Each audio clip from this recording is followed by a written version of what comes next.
जबरदस्त। Jaipur pink city, और आज इस पिंक सिटी में आकर मुझे बहुत अच्छा लग रहा है। और अच्छा इसलिए भी लग रहा है क्योंकि कल ही मैंने खाटू श्याम जी के दर्शन किए हैं। तो एक बार श्याम बाबा जी की जय हो जाए।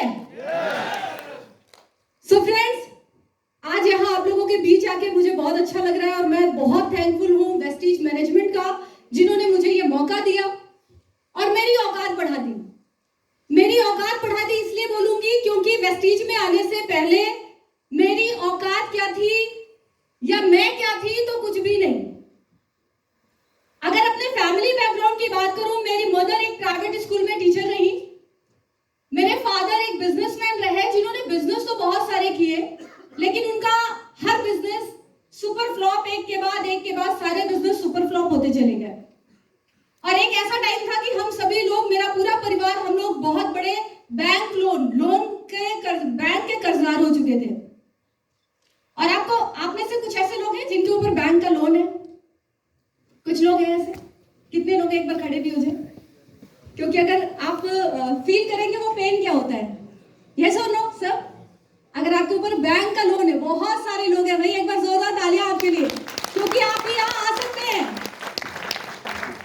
मेरे पापा के ऊपर बहुत सारे बैंक का लोन था और कुछ ऐसा लोन था जो उन्होंने लिया भी नहीं था, क्योंकि वो गारंटर बने थे। आपको पता है कि आप अगर गारंटर होते हो और गारंटर अगर पैसे को डिपॉजिट नहीं करता है, या बैंक को लोन लेने वाला व्यक्ति अगर डिपॉजिट नहीं करता है, तो जो गारंटर होता है उसे डिपॉजिट करना पड़ता है। यस और नो? यस। तो इसीलिए किसी भी फ्रेंड का गारंटर बनने से पहले भी, जो भी दीपक सर कह रहे थे, बहुत सोच के, जैसे विराट कोहली ने कुछ भी ऐसे ही पोस्ट किया, लेकिन जब वो पोस्ट करता है बाद में लोगों के रिएक्शन आते हैं तो उसे पता चलता है कि कुछ भी ऐसे ही नहीं डाल देना है।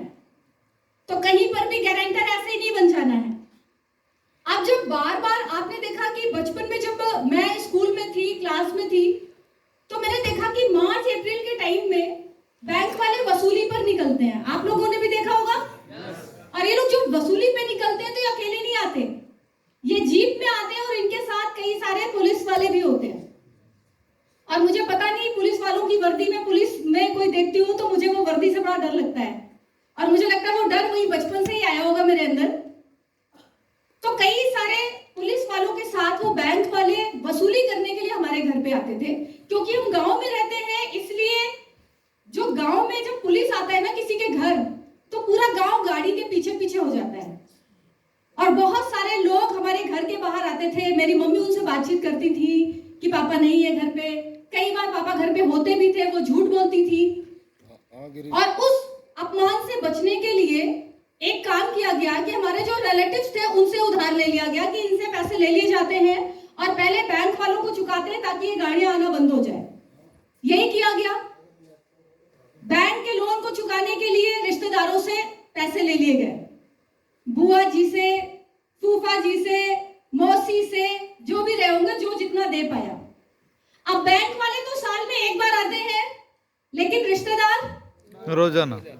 आप किसी कथा में चले जाइए, बर्थडे पार्टी में चले जाइए, रिलेटिव के यहाँ चले जाइए। मैंने देखा मेरी मम्मी बहुत सारी जगहों पे नहीं जाया करती थी कि कहीं कोई उनसे पैसे वापस ना मांग ले। मैंने मेरी मम्मी को देखा कि वो स्कूल में पढ़ाती थी, स्कूल में रुकने के बाद फिर से वो ट्यूशन पढ़ाती थी, ट्यूशन पढ़ाने के बाद जब वो घर आती थी, उनके घर आने से पहले बहुत सारे बच्चे घर पे आ जाते थे जिनको वो पढ़ाया करती थी। बहुत ज्यादा काम। मुझे लगा अगर ज्यादा पैसा कमाना चाहते हैं तो आपको काम भी बहुत ज्यादा करना पड़ेगा। और उस समय समझ में नहीं आता था कि घर वालों को कैसे सपोर्ट करें, क्या करके घर वालों की मदद करें। मैं 7th क्लास में थी और तब से मैंने ट्यूशन पढ़ाना शुरू किया। मेरी मम्मी के आने के पहले जो बच्चे घर पे आते थे, मैंने उनको पढ़ाना शुरू किया। उनको मेरी पढ़ाई समझ में आने लगी, इसलिए उन्होंने मेरी मम्मी को बोला कि आपकी बेटी अच्छा पढ़ाती है, अगर आप नहीं आते हैं तो ये पढ़ाती है तो भी हमें कोई दिक्कत नहीं। और वहां से मैंने ट्यूशन पढ़ाना शुरू कर दिया। हम गांव में रहते थे, कच्चे मकान में रहते थे, और गांव में कुछ ऐसा हाल होता है, अगर बारिश आ जाए, मैं कभी न्यूज़पेपर पढ़ती थी तो मुझे लगता था हर सेलिब्रिटी बोलता है उसका फेवरेट सीजन बारिश है, तो मुझे लगता था ये सीजन तो सबसे ज्यादा खराब है। घर के आसपास कीचड़, पानी, गड्ढे, और घर में भी पानी आ जाना, तो किसी को ये सीजन कैसे पसंद हो सकता है? ये सीजन तो सबसे खराब है। यस और नो? यस। लेकिन बहुत बाद में ये बात समझ में आई कि ये सीजन सिर्फ उन लोगों के लिए खराब है जो लोग गरीब हैं, जिनके पास पक्के मकान नहीं है, जिनके पास 4 व्हीलर्स नहीं है, जो ऐसे घरों में रहते हैं जहां पर बाहर का पानी घर के अंदर आ जाता है, और कुछ लोग तो ऐसी जगहों पे रहते हैं जहां बारिश के समय नाव चलनी शुरू हो जाती है। यस और नो? यस। आपने देखा होगा, न्यूज़पेपर में देखा होगा, न्यूज में सुना होगा। तो मुझे लगा कि ये सीजन किसी का फेवरेट सीजन कैसे हो सकता है। उस समय बात समझ में नहीं आई। जब मुझे वेस्टीज के बारे में पता चला तो मुझे लगा अगर वेस्टीज से मुझे 10,000 रुपए आने लगेंगे तो मेरे लिए बहुत बड़ी बात है 10,000 रुपए।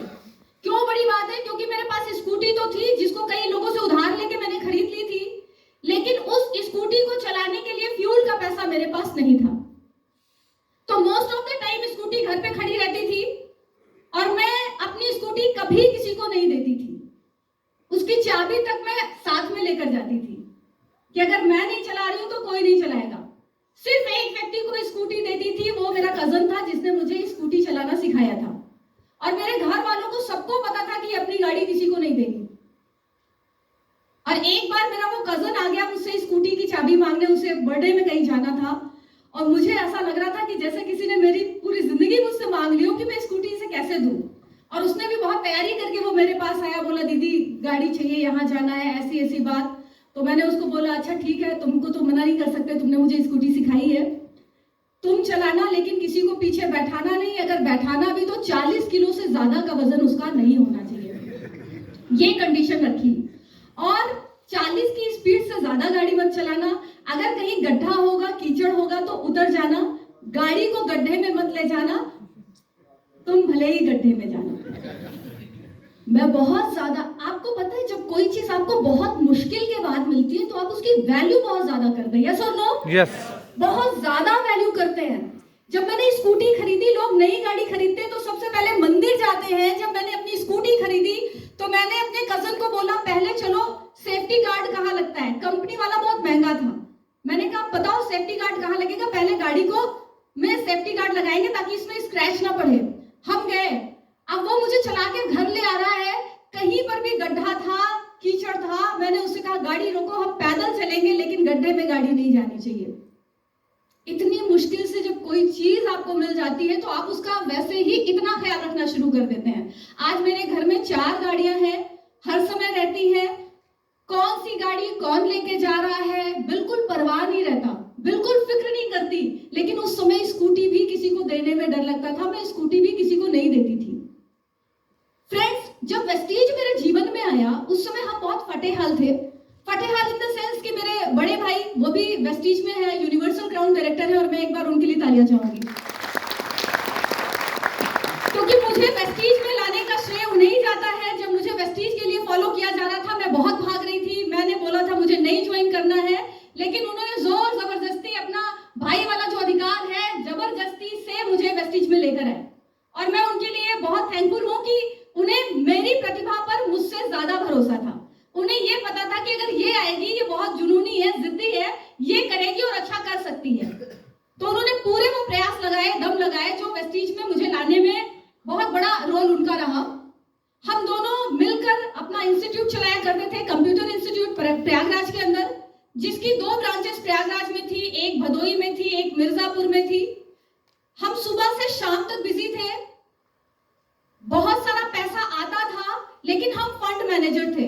हमें वो पैसा देना होता था जिनके बिल्डिंग में हमने इंस्टीट्यूट खोला था, उन्हें, जो स्टाफ हमारे पास था उनकी सैलरी, हमारे पास कुछ नहीं बचता था। और मेरे पापा हम लोगों की स्थिति देखकर बहुत चिंतित थे। वो लोग कहते थे तुम लोग कमाते तो हो लेकिन अपने लिए नहीं कमाते हो, तुम दूसरों के लिए इतनी मेहनत करते हो। फटेहाल स्थिति। मेरा बैंक अकाउंट अगर आप देखेंगे वेस्टीज में आने का पहला 1000 मिनिमम बैलेंस। और कभी भी जब मैं बैंक जाती थी तो मेरा जो वहां का मैनेजर था वो मुझे बिल्कुल पसंद नहीं करता था, क्योंकि मैं बहुत सारे लोगों के बैंक अकाउंट खुलवाती थी और जैसी मैं वैसे वो सारे लोग। ना मेरे बैंक अकाउंट में कोई पैसा, और जिनके अकाउंट्स में खुलवाने के लिए जाती थी उनके भी बैंक बिल्कुल नील होते थे, खाली होते थे। और वो मेरे लोगों का अकाउंट कभी नहीं खोलता था, क्योंकि उसको पता चल गया था कि इसके पास भी कुछ नहीं है और जिनको ये लेकर आती है वो भी फटेहाल लोग हैं। ऐसी स्थिति हो चुकी थी मेरी। वेस्टीज मिला, मुझे लगा 10,000 रुपए महीने के आएंगे तो कम से कम मैं स्कूटी में फ्यूल डलाना शुरू कर दूंगी और जहां भी मुझे जाना होगा मैं स्कूटी से जाऊंगी, छोटे मोटे और एक्सपेंसेस थे वो मैं किसी तरह से बेयर कर लूंगी।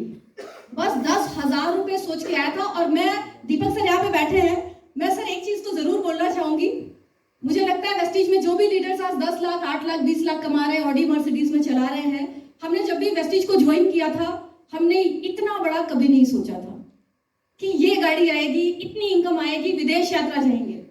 10 20 25 हजार 50 हजार के आगे सोचना मुश्किल था। वेस्टीज ने जो हमें दिया है वो हमारी औकात और क्षमताओं से कई गुना अधिक दिया है। हम जहां तक सोच नहीं सकते उसके आगे तक हमें वेस्टीज से मिला है। मैं 10,000 रुपए कमाने आई थी, मेरे सेकेंड मंथ का पे आउट था, फर्स्ट मंथ का पे आउट था 827 रुपए और दूसरे मंथ का पे आउट था मेरा 19,327 रुपए। और जब ये 19,000 रुपए है तो सबसे पहले मैंने अपने बड़े भाई को लिया और मैंने कहा मुझे एक एंड्रॉइड मोबाइल दिलाओ, क्योंकि मुझे अपनी ज्वाइनिंग्स लगाने के लिए, किसी का अकाउंट फीड कराने के लिए उत्तम सर को कॉल करनी पड़ती है। तो हमने दूसरा जो मेरा पे आउट आया था उससे सबसे पहला काम मैंने ये किया था कि मैंने अपने लिए एक एंड्रॉइड मोबाइल खरीदा। फिर लगातार वेस्टीज में काम करना शुरू किया। 1 साल के अंदर मेरी इनकम 8वें महीने में 40,000 क्रॉस हो गई। और तब मैंने अपने बड़े भाई को बोला कि अब यहां से मैं फुल टाइम वेस्टीज करूंगी, अब ये इंस्टीट्यूट और यहाँ की जिम्मेदारी मैं छोड़ रही हूँ, मैं फुल टाइम वेस्टीज करना चाहती हूँ। और क्योंकि 40,000 का पे आउट मेरा पहुंच चुका था तो मेरे भाई ने भी मुझे ये बोला कि ठीक है तुम वेस्टीज करो, फुल टाइम करो, यहाँ की सारी जिम्मेदारी अब मेरे ऊपर। फ्रेंड्स, जब हॉल के अंदर थे और लोग अपने पे आउट बताते थे तो मुझे लगता था अभी बाहर जिनके पास जाऊंगी और जिनको मैं बताऊंगी वेस्टीज के बारे में, लोग इंतजार में बैठे हैं और सारे लोग मेरे साथ आ जाएंगे। लेकिन ऐसा नहीं हुआ। मैं यहाँ पे बहुत मोटिवेटेड थी। जब मेरी एक दीदी है, उनके हस्बैंड को हम गए बताने के लिए और जब उनको मैंने बताया वेस्टीज के बारे में, उन्हें कुछ तकलीफ थी। उन्होंने नोनी, नीम, स्प्रिला 3 प्रोडक्ट्स हमसे लिए। अब पैसे कैसे मांगू जीजा जी, दीदी, तो पैसे मैंने भी नहीं मांगे, मेरे भाई ने भी नहीं मांगे, सब कुछ बताया, प्रोडक्ट दिए, वापस आ गए कि चलो प्रोडक्ट पैसे जो है फोन पे व्हाट्सएप कर देंगे, मैसेज कर देंगे, तब पैसे ले लेंगे। अब हम क्या व्हाट्सएप करते हैं, 2 दिन बाद उनका कॉल आ गया हमारे पास और मेरी दीदी ने बोला कि ऐसा है बॉबी, आके प्रोडक्ट ले जाओ, क्योंकि जीजा जी के किसी फ्रेंड ने बोला है कि इस तरह की दवाइयां बिना किसी डॉक्टर के रेकमेंडेशन के नहीं खानी चाहिए। और जैसे ही मेरे भाई को ये बात पता चली, जो बात अभी सर बोल रहे थे, मेल ईगो, उनको ये बात इतनी बुरी लगी, गुस्सा भी आया, पैसे भी नहीं दिए और कह रहे प्रोडक्ट वापस ले आओ। तो उन्होंने बोला मैं तो नहीं जाऊंगा प्रोडक्ट लेने, तुम जाके प्रोडक्ट लेके आना। अब मैं गई उनके घर, प्रोडक्ट लिया, प्रोडक्ट लेके चली आई। बहुत बुरा लग रहा था उस दिन प्रोडक्ट लेने जाने के समय कि कैसे प्रोडक्ट लेके वापस आएंगे। फ्रेंड्स, इस घटना को 3-4 साल बीत गए। 2018 में मैंने ऑडी ली थी और जब ऑडी ली थी तो जानते हैं, ऑडी ली थी पहली बार तो खूब सारे फोटोज फेसबुक पे, व्हाट्सएप पे, स्टेटस पे हर जगह लगा दिया। अब उसके 1-8 महीने बाद उन्होंने फेसबुक पे मेरा फोटो देखा, वही वाले जीजा जी जिन्होंने प्रोडक्ट वापस किया था।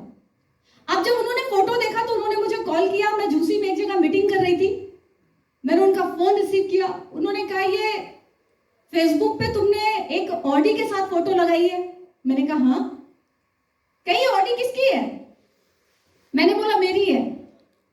दोबारा पूछा ये ऑडी किसकी है? मैंने दोबारा भी वही बात बोली, मेरी है। तीसरी बार उन्होंने कहा तुमने ऑडी ले ली? मैंने कहा हाँ मैंने ऑडी ले ली। उसके बाद उन्होंने कहा कि अब जिस दिन तुम खाली कब हो? मैंने कहा अभी तो बिजी हूं। क्या जल्दी से घर आओ और वेस्टीज का प्लान मुझे फिर से बताओ और मैं स्टार्ट करता हूं। और फ्रेंड्स, मैं आपको बताऊं, तब से लेके आज तक मैं उनके घर नहीं गई हूं। और आप भी मत जाना, आपके साथ भी ऐसा होगा। लोग बुलाएंगे आपको, जिन लोगों ने आज आपको मना किया है वो एक दिन आपको बुलाएंगे। चॉइस आपकी है कि आपको जाना है या नहीं जाना है। ये डिसीजन लेने के लिए आपको ईश्वर ये मौका जरूर देगा कि आप उनके घर जाए या ना जाए। मैं नहीं गई दोबारा उनके घर उन्हें वेस्टीज का प्लान बताने के लिए। कई और लोगों ने उनको बताया, किसी ने उनको ज्वाइन भी कराया, कहीं पर उन्होंने कुछ दिन काम भी किया, उसके बाद उन्होंने काम नहीं किया। लेकिन ये छोटे छोटे बदलाव हमारे जीवन में आने शुरू हो गए। मैंने वेस्टीज से पहली कार ली, दूसरी कार ली। आपने देखा कि जब हमने यहाँ पे शुरुआत करी तो बहुत सारे कर्ज में डूबे हुए थे। कर्ज से निकलने के लिए मुझे एक मौका मिल गया था, क्योंकि मेरी मम्मी ने बहुत ज्यादा स्ट्रगल किया था हम लोगों को बड़ा करने में।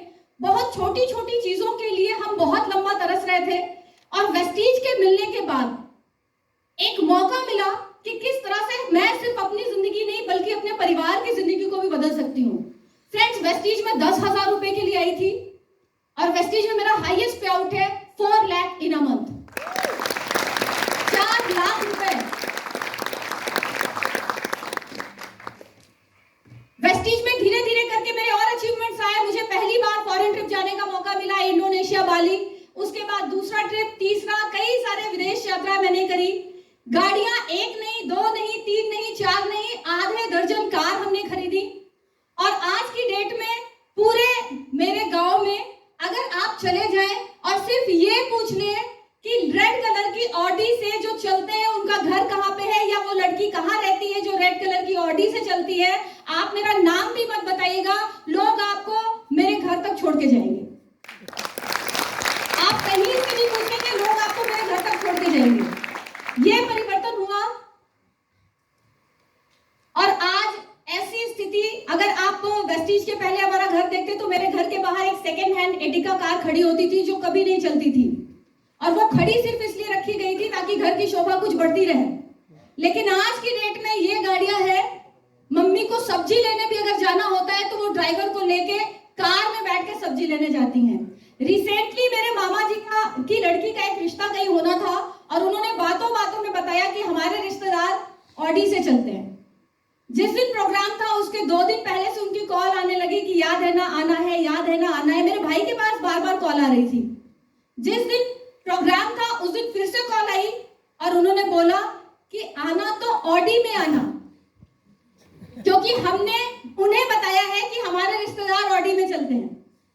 मेरा भाई फॉर्च्यूनर से आधे रास्ते निकल चुका था, अगर उसके बाद पता चली वो वापस आया, उसने गाड़ी बदली और वो दोबारा रेड कलर की ऑडी से वहां पहुंचा। और फ्रेंड्स, ये औकात बढ़ाई है वेस्टीज ने। आज बहुत सारे लोग मुझे जानते हैं। एक बहुत बड़ा ट्रांसफॉर्मेशन मेरी लाइफ में हुआ।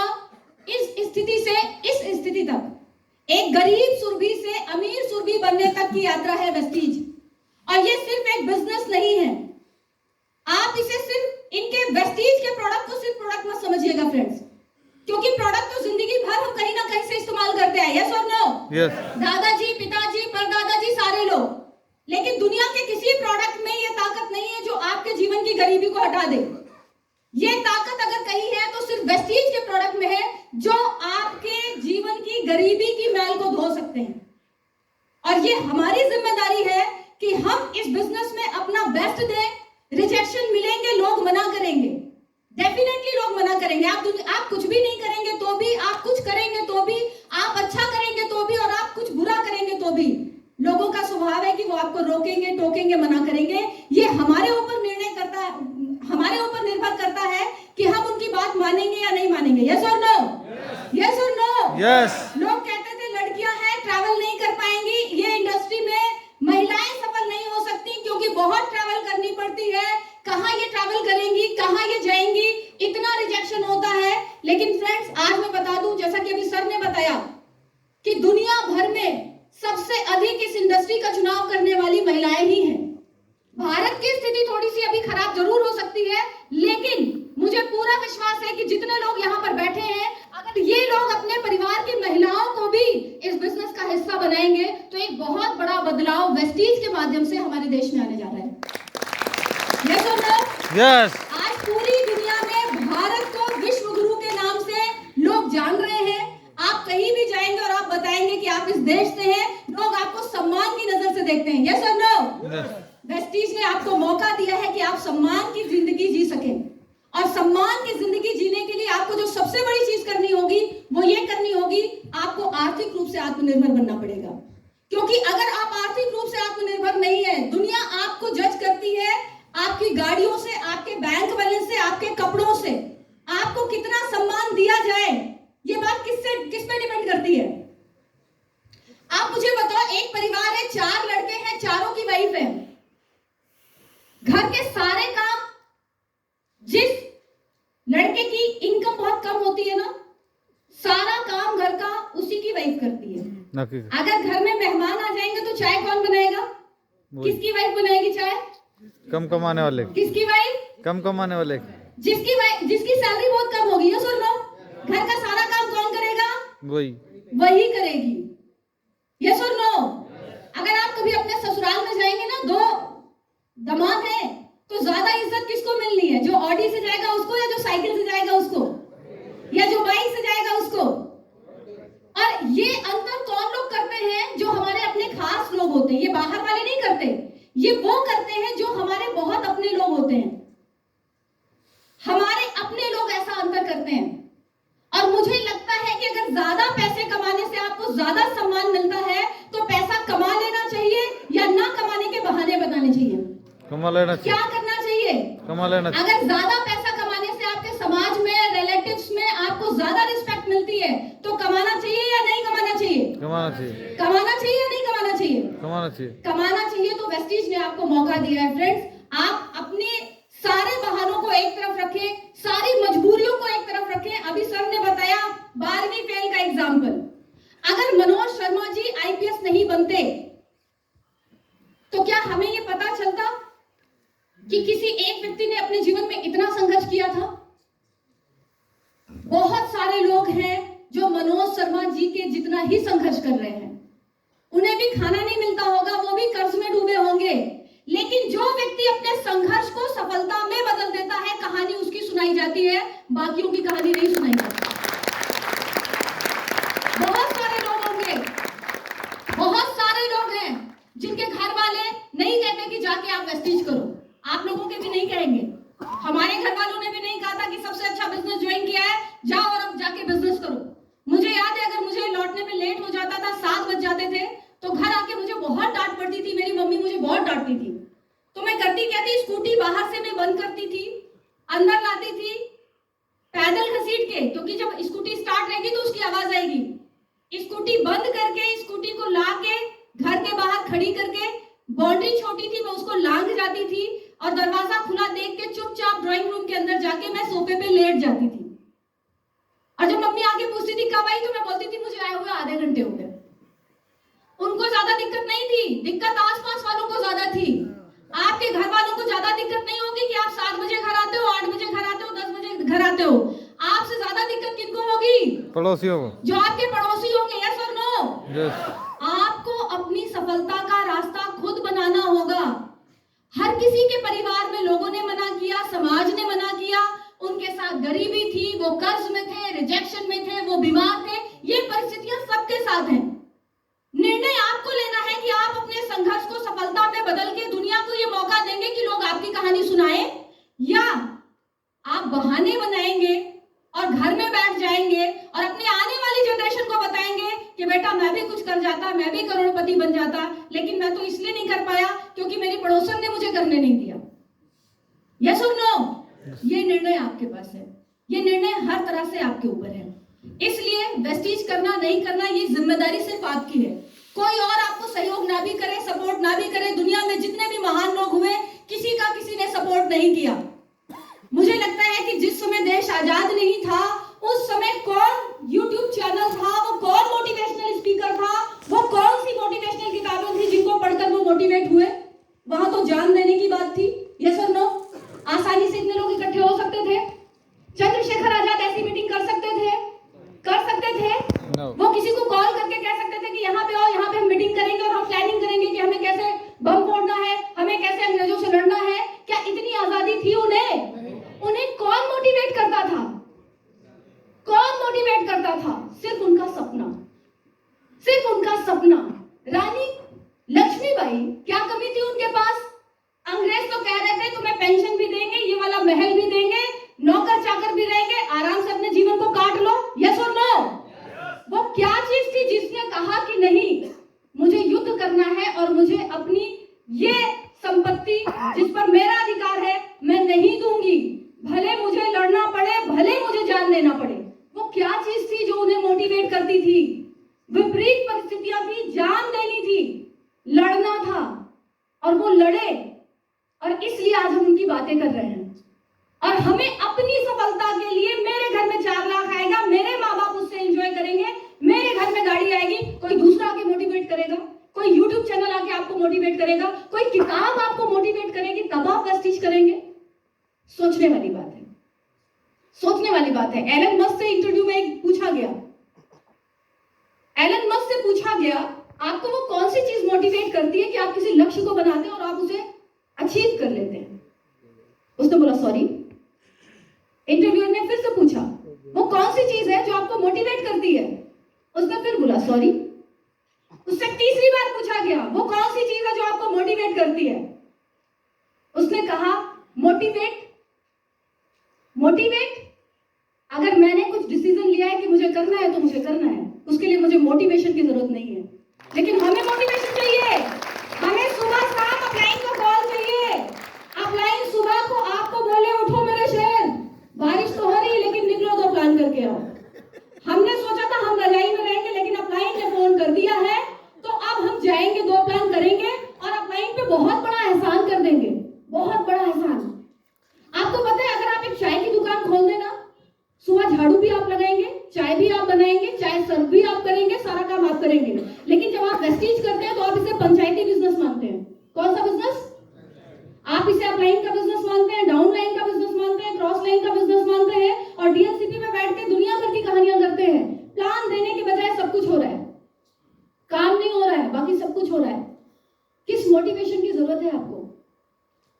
जब 4 लाख रुपए अकाउंट में आएंगे, आपका अपलाइन उसको एंजॉय करता है या आपका डाउन लाइन एंजॉय करता है या कोई क्रॉस लाइन एंजॉय करता है या कोई पड़ोसन एंजॉय करेगी? कौन एंजॉय करेगा उस 4 लाख रुपए को? कौन एंजॉय करेगा? किसकी गाड़ी आती है? खुद की। कौन विदेश जाता है? और आपको किसी और मोटिवेशन की जरूरत है? किसी और मोटिवेशन की जरूरत है?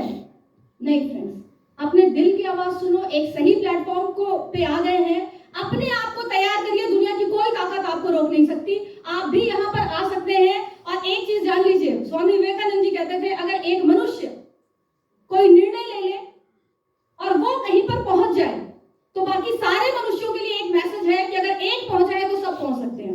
अगर एक व्यक्ति चांद पे गया है तो सब पहुंच सकते हैं। बस ये पता लगाओ कि उस व्यक्ति ने क्या किया, बस ये पता लगाओ उस व्यक्ति ने क्या किया। आप करेंगे, आप भी पहुंचेंगे। यस और नो? यस। क्राउन कैसे बना जाता है? एक बना है तो सब बन सकते हैं। एक व्यक्ति 5 लाख कमा रहा है तो सब कमा सकते हैं। बस ये पता लगाओ उसने क्या किया और वो आज से आप करना शुरू कर दीजिए और आपके जीवन में वो सारे बदलाव होंगे जो बदलाव आप अपने जीवन में चाहते हैं। एट लास्ट एक स्टोरी के साथ मैं अपनी बात को खत्म करूंगी। मैं एक स्टोरी के साथ अपनी बात को खत्म करूंगी और ये कोई कहानी नहीं, ये सच्ची घटना है। आप सभी को पता है